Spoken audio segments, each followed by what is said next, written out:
Hey everyone, welcome to my session. I hope you've all been enjoying the codebar festival so far. I know I have been enjoying it as well. Welcome to my session on staying healthy as a remote developer. My name is Naz, and in the next 30 minutes, I will be exploring some tips and techniques on how to help you as developers or people in tech in general to find the balance between remote work and your health. Before I dive into it, I'd like to give you a quick brief introduction about myself. So, like I said, my name is Naz, and I've been a software engineer for over 7+ years, and I currently work as a freelance software engineer at Rush Diabetics, which is a Swiss pharmaceutical company. In my free time, I like to be active in the startup community here in Barcelona, and I'm currently co-founding a health tech startup called Munai with two smart women, where we're currently tackling the menstrual pain problem that affects about half the population. Feel free to check us out on munai.es. Aligned to this talk is that that a long-time passion of mine is health and fitness, and one way I satisfy this passion is by competing as an amateur bodybuilding competitor. My most recent highlight would be finishing second at the UK Nationals. And also aligned to this talk is that I'm currently 100% remote developer. Being a remote developer could mean different things to different people. So following one of Codebar's principle, which is assume no knowledge but infinite intelligence, I think it would be a good idea for all of us to be on the same page as to what it means to be a remote developer or remote employee. The best definition I've found for what a remote employee is from remotier.com, which explains that a remote employee is someone who is employed by a company but works outside of a traditional office environment. This could mean working from your local co-working space, from home, at a coffee shop, or in a city across the world. Now, this is mostly true, but due to the unfortunate events of COVID-19 in 2020, I think this is probably a truer definition of what remote employee is. So someone who is employed by a company but works outside a traditional office environment, but this actually means working from home. So for most of the population, depending of course on where you live, being a remote employee could really mean one thing and one thing only, working from home all the time. So for the rest of this talk, I will interchangeably use the term remote developer or remote employee with working from home or home working, right? So now we're all on the same page as to what a remote developer or employee is. I would briefly like to share with you the effects of this style of work is having on us. I conducted some research and found that the effects of remote work or home working could be split into two sort of buckets, right? The positive bucket and the negative bucket. Some positive effects include better work-life balance for some people, less commuting. I can't imagine how amazing it would have been when I was still living in London, having to commute with the bus and the tube and the metro to get to work an hour later. How amazing it would have been not to have to do that every single day. So some people are seeing the benefits of working from home as less commuting. There's also better retention of staff. So most companies that are now offering work from anywhere contracts are having better luck at retaining their employees, which is a big thing in the tech, given how typically high the churn rates for tech jobs are, right? And there's also convenience and flexibility. So home working gives you some freedom on how to schedule your work around your day. There's also, of course, the environmental impact of not having to drive to work or commute to work every single day.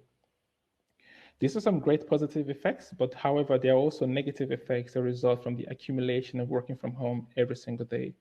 And they do include things such as distraction, for example. So if you live with a family or with kids or a flatmate, that could be distractive when you're trying to work because they can put on the television or be taking classes online. I've got pets as well. So I've got two little chihuahuas. One of them basically sleeps all the time, but the other one backs at everything. And sometimes that can be a little bit challenging when you're on a Zoom call or in a meeting like this. I've given him a treat, so hopefully he's going to be quiet for the next 20 to 30 minutes. Other negative effects as well includes things like isolation. So I spoke to various people that lived alone, and they talked about feeling isolated during working hours, so missing the little office chats, the small talks. I know I miss the ping pong tables when I used to work in the office in my previous job. And there's also like lack of office equipment as well. A lot of people resorted to makeshift home offices, so working on dining tables and sofa in the bed, wherever they could have their laptop on. And of course, this results in having back or joint pain. And another big one I found was the burnout and no separation. And most people feel like they're constantly working 24/7, having the pressure to be online. not having a clear separation of your work from your home life, because you live where you work and then you work where you live, so it's difficult to know where this barrier actually exists. So these are some of the negative effects I found out, which, as you can see, they're not so great, right?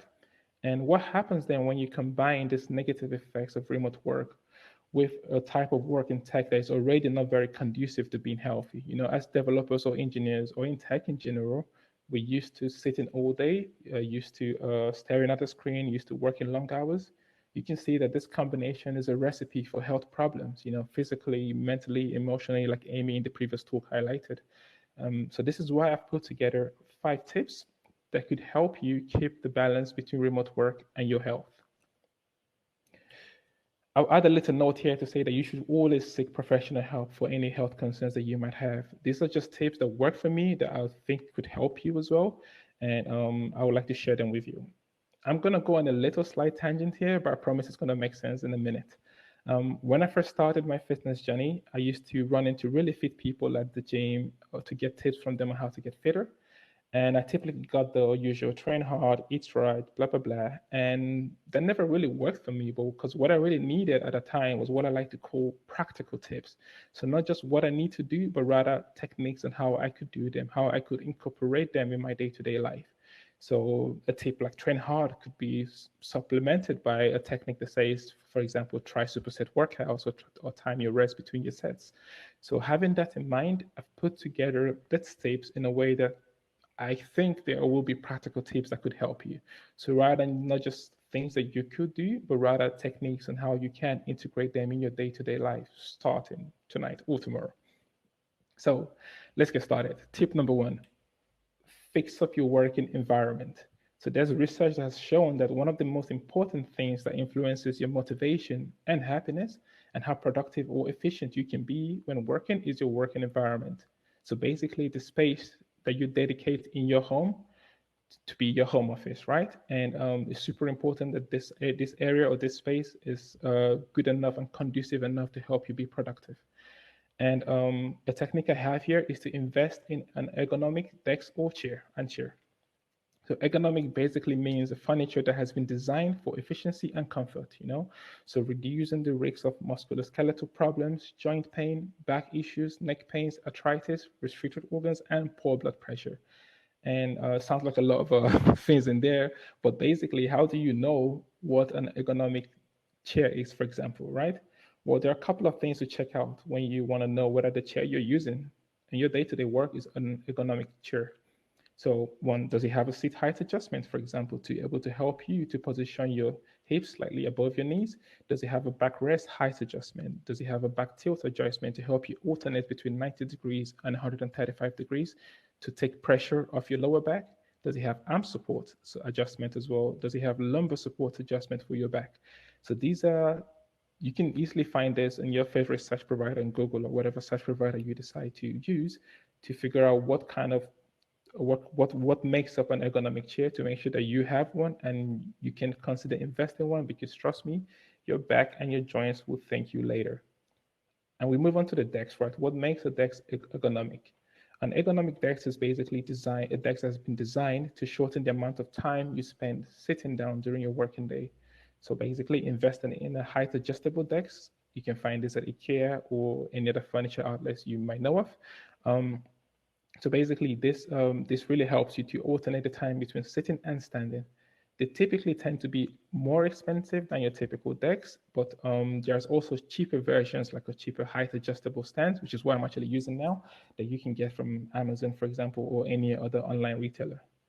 Other techniques include keeping your screen at the eye level, getting a footrest if you need one. So basically, you should definitely avoid working in bed or in sofa or in a dining table. Well, unless of course you have a height adjustable sofa, bed, or dining table, then in that case, I'm super jealous of that. Technique number 2 is to maintain a decluttered desk. So several studies show that well-organized desks does have some psychological perks, like improving mental stability, increasing productivity, reducing stress, and improving focus. So the less amount of distractions you have on your desk, the less likely you're going to get distracted by them, right? So I tend to live by the slogan of decluttered desk is a decluttered mind. So Have a bin next to you to be able to declutter daily if you want to. So papers, post-it notes, banana peels from the snacks that you had while working. And it's super easy way and technique that you can implement tomorrow once you get to work tomorrow.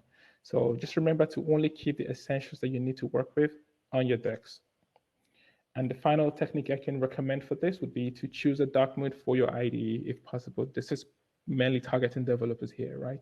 So years ago, the jury was still out on whether or not a dark mode was easier on the eyes or whether it was just for aesthetics. But there has been a study carried out in the United States in 2018 that showed that bright screens do cause digital eye strain. So this could manifest in symptoms like sore, tired, burning, or itchy eyes, blurred vision, headaches, etc. Right? So the lighter or brighter your screen, the more tired your eyes will become. So my recommendation here would be to use a dark mode if possible, if of course, it doesn't affect your or impact your vision. So tip number 2, take regular screen breaks. So our brains have two functioning modes, right? A focus mode and a diffuse mode. So when I'm operating in a diffuse mode, our brain is more relaxed and more in a daydream type of state, right? So some studies have shown that we solve our most difficult problems when we're in this diffuse state. For example, how many times have you stumbled upon a great idea while daydreaming in the shower or just about to fall asleep? So the idea is here to make sure that you get your brain to alternate within this state to help you be more effective at work, right? So what kind of techniques can you adopt to help you with this? Use the Pomodoro technique. So the Pomodoro technique is a time management method developed by Francesco Cirillo, I think that's how you say his name, in the late 1980s. So some of you may already be aware of this technique, but for those who aren't, this technique uses a timer to break down work into several intervals, usually 25 minutes length of intervals with a 5-minute break. I tend to use the timer from a website called tomato-timer.com. So feel free to check it out or use whatever timer you want to use. Maybe you can use your phone. So the idea would be to encourage yourself to take these short breaks. And it might be difficult at first. I know I found it difficult at first because sometimes I'm in the zone where I just want to keep going. I don't want to stop. But what happens is that the long-term effects, like we talked about earlier on, could be detrimental to your health, right? So the idea is to encourage yourself to take these short breaks and come back to work again. So that way you're resting your eyes, you're resting your brain, and you're doing a little stretch while you have this 5-minute break and also helping your health. The next technique I would recommend here would be to prepare your lunch meals during your lunch break. This is a technique that wouldn't have worked in normal times, right? Normal times being meaning when we had to go to the office. I remember when I was working on eating healthier, and it was important for me to have my lunch prepared beforehand. So in the morning before heading to work, or at the night in the previous night. So that way I don't have to go to restaurants when I get to work for lunch or have something unhealthy. Or back when I was in the UK, buy a $3.99 lunch meal from Tesco or Sainsbury's. So the idea here is to reverse that, right? Because when you prepare your meal during your lunch break, you're more obliged to step away from the screen, right? Because you're going to be focused on what you're cooking, right? So this is a technique that's working for me, and I think could work for some people who are listening to this session today. The only exception here, of course, would be that if you're cooking a five-star meal that could take you several hours to prepare, then maybe you don't want to cook during your lunch break. So maybe you could consider a career in, I don't know, being a chef or something like that, right? So the final technique I would recommend here would be to have your lunch away from your desk or screens. So newsflash here, being on Reddit while you're having lunch or YouTube or social media doesn't count as being away from your screen, right? It's important to create a separation from work and your lunchtime, especially when you work from home. Because you might be watching something on YouTube or Netflix during your lunch break, and then you get a Slack notification or email notification or whatever the case might be that sort of builds on the pressure for you having to reply. And it takes from one response to one reply to another reply. And before you know what's happening, you're working during your lunch break. So the idea here will be to just turn off all screens, get away from the screen. If you have a flatmate or a partner or a pet, like myself, whatever the case might be, whoever is around with you when you're working or in your home, try to have lunch on your dining table away from the screens or some other place that doesn't involve you looking at screens. Tip number 3 would be to stay hydrated, right? The benefits of staying hydrated are well documented, right? From improving concentration to sustained memory function to prevention and relief of headaches to helping you balance your moods. So being well hydrated does improve your sweet sleep quality, your cognition, and your mood, right? So what kind of techniques can you incorporate to help you stay hydrated day to day while working? Technique number one is swap your coffee breaks for water breaks, right? Coffee can be great for improving alertness, right? Because it acts on your central as a central nervous system stimulant, right? However, there's this crash effect that most people tend to have that you get from taking caffeine products like coffee, and which could then be detrimental to your health as well, right? So, and also caffeine does have a diuretic effect. So basically, this means that it causes you to lose water in your body. So a technique I've adapted would be to swap the cups of coffee for glasses of water. So whenever I feel like I need to go make a cup of coffee, I go instead for a glass of water or sometimes a protein shake. Um, Technique number two would be, or second technique would be to always have a bottle of water on your decks. I've got one here as well. And this idea is, for me, is one of the most simplest idea you can have that is super, super effective in being hydrated all the day, right? Because you have easy access to water on your decks, right? So it's increasing the likelihood of you drinking it because it's right there on your decks, right next to you.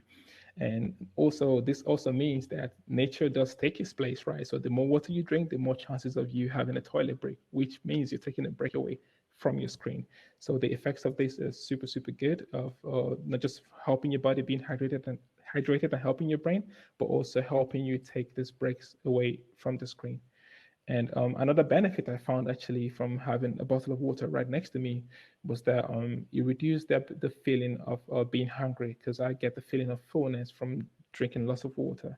So that helps me reduce the amount of time I have to go snack on something in between my meals.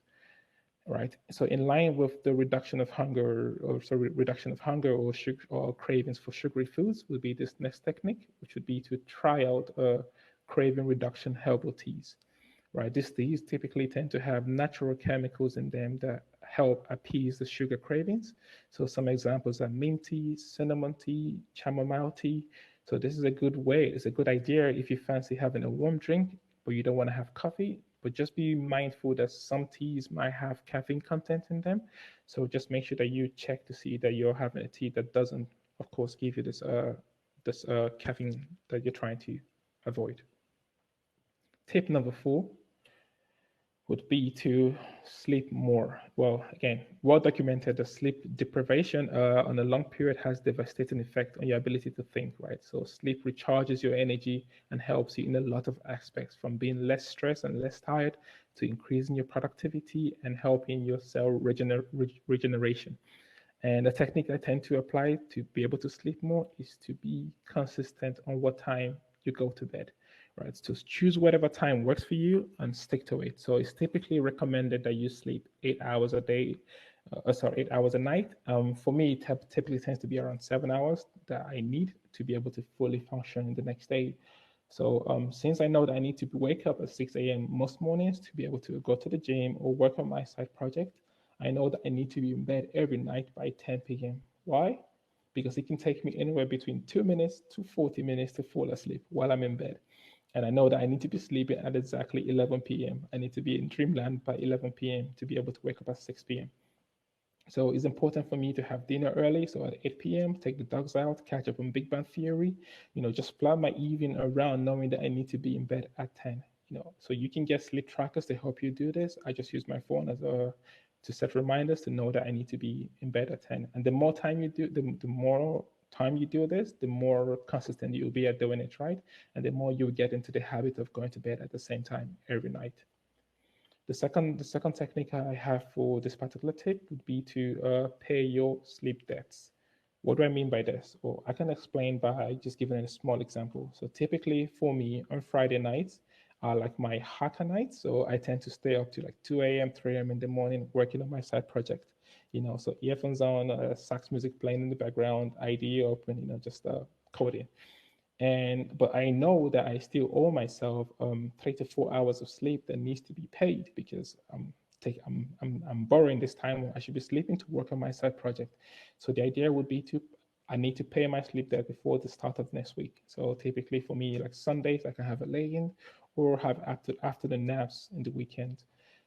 Just like technical debts that we're used to in the technical world, the longer it takes to pay this debt, the probability of this debt building up to become bugs that break your system. The same applies for sleep debts. The longer you take to pay them, the more likelihood of them building up to affect your health. So I would recommend to pay your sleep debts as soon as possible. So whenever you know that you should have slept 7 hours on Monday, Tuesday, but you slept 4 hours or 5 hours for some reason, know that you owe yourself a certain amount of hours that needs to be paid before the next week starts, right? And the final technique I have for this would be to try meditating before or in bed. And I find this super useful. Like I said in the previous technique, that sometimes I'm in bed at, or most times, every time I'm in bed at 10, but most times I don't sleep at 10, right? It can take me a longer time to get to sleep.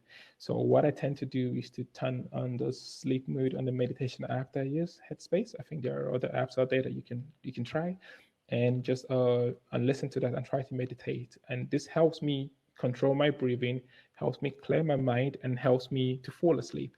So that way I'm still sleeping more. I'm still getting the amount of hours of sleep I need to get every day, and of course, it's just helping me improve my health. And being an amateur bodybuilder, I feel like this session would be complete without recommending this final tip, which is basically to improve your physical fitness. So just like sleep, the benefits of improving your physical fitness has been well documented, right? So benefits from reducing the risks of NCDs or non-communicable diseases like heart problems, diabetics, cancer, for example. And of course, it also helps as well with reducing the feelings of anxiety, improving your health in general, right?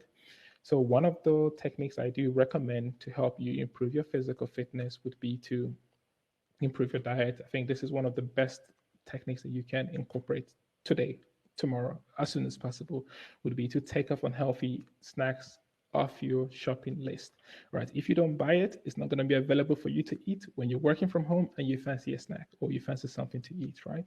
I know I love Oreos biscuits and they are like my weakness. So I literally avoid going down the aisle where they're displayed to avoid buying it. And this has worked for me so far. So I would recommend that you do the same as well, if possible, right? So avoid buying unhealthy sugary foods or snacks and replace them with healthy snacks like nuts, bananas, strawberries, mangoes, whatever the case might be.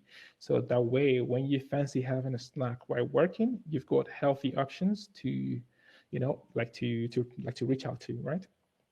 Technique number two would be to take an online fitness class. Now, this is super useful now in this stage where most of the countries, all in different stages, depending on most of the countries having the different restrictions based on what the COVID cases are and wherever you live. Some gyms are open, some gyms are closed. But what does work for me as well is taking online fitness classes. So this could be live or recorded video. So there are a bunch of free live videos, free live fitness classes out there on Instagram or YouTube or Twitch as well. So you can feel free to try them. I like the Insanity workouts from Shanti, which is basically a recorded videos. They're like 40 minutes of intense workouts, which I tend to do in the mornings or in the evening, depending on what my day looks like. You can also try a type of workout called Tabata workout. So basically, Tabata is a type of HIIT, is a high intensity interval training. There specifically is a 4-minute workout consisting of 8 rounds of 20 seconds of work of maximum effort, followed by 10 seconds of rest, and then another 20 seconds again. So in total, it's about 12 minutes of work, super short and effective workouts when you don't have a lot of time to be able to get your heart pumping and get your body moving. And the final technique I would recommend here would be to scheduling your workouts into your calendar, right? At work, we typically tend to schedule everything into calendars, right? We have meetings in calendars, we have one-to-ones in calendars, we have mock programming sessions, design reviews, whatever the case might be. So the idea will be to apply the same technique that you apply to your meetings at work to your workout. So if it's yoga in the morning, like the session from Nicole this morning, or a running during your lunchtime, or gym in the evening at 7 p.m., it's important to put this into your calendar. So that way you're more likely to be consistent with it and you wouldn't have a lot of interference from sorry, we have a lot of interference with your work with your workout allocated time because it's there in your calendar, right? So no one else is gonna book a slot in that particular space you have for it. So just to quickly recap on the tips that we've gone through now would be tip number one, fix up your working environment. So invest in ergonomic desk and chair, have a decluttered desk and have a dark mode if possible for your IDEs. Take regular screen breaks, use a Pomodoro technique, so 25 minutes working, 5 minutes rest. Cook your lunch meals in your lunch break to force you to get out of your screen while during your lunch period, and as well try to have your lunch outside your desk and from screens as well. Tip number three was to stay hydrated. So swap your coffee breaks for water or have a bottle of water on your desk and try out craving reducing teas as well. The tip number four was to sleep more. So be consistent on what time you go to bed and pay your sleep there. So whenever you sleep less hours than you should have slept, remember to pay that sleep there that you owe yourself. And also remember to meditate as well. Try meditating before in bed if you find it difficult to fall asleep. And the last tip we spoke about was to improve your physical fitness. So take unhealthy foods off your shopping list, take an online class if possible, and schedule your workouts into your calendar. So that way you can help you to improve your improve your health and maintain this space between your remote work and your health. That's it.